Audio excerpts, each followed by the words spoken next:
আপোষহীনতায় তিনি, আপোষেও তিনি।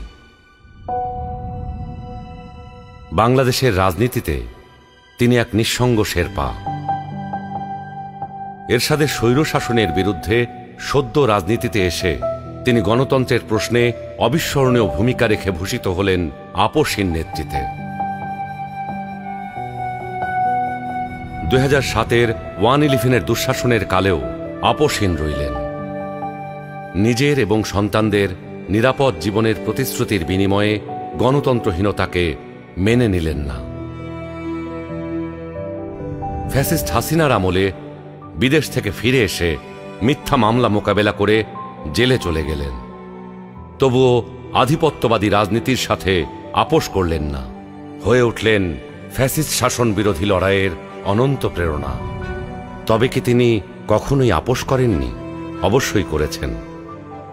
দেশের বৃহত্তর স্বার্থে অনেক গুরুত্বপূর্ণ মুহূর্তে উনি এমন সব বিষয়ে আপোষ করেছেন যেটা না করলে কেবল গণতন্ত্র নয়, বাংলাদেশের স্বাধীনতা সার্বভৌমত্বই বিপন্ন হয়ে পড়ত।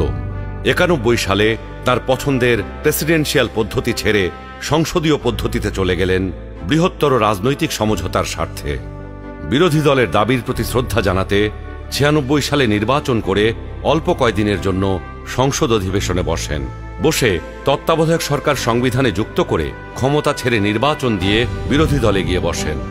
2008-এ একপেশে এবং অসমান নির্বাচনী ক্ষেত্রের কারণে পরাজয় নিশ্চিত জেনেও নির্বাচনে অংশ নেন গণতান্ত্রিক ধারাবাহিকতা রক্ষার জন্য। সকল মানুষের মতোই তিনিও নিশ্চয়ই সীমাবদ্ধতার ঊর্ধ্বে ছিলেন না, কিন্তু শিষ্টাচার, সৌজন্যবোধ, দৃঢ়তা, দূরদর্শিতা এবং প্রজ্ঞার সমন্বয়ে তিনি হয়ে উঠেছেন বাংলাদেশের রাজনৈতিক ইতিহাসের এক অনন্য চরিত্র। তিনি বেগম খালেদা জিয়া।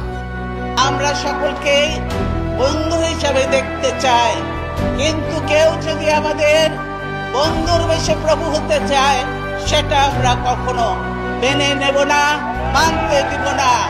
কারো প্রভুত্ব বাংলাদেশের জনগণ স্বীকার করবে না।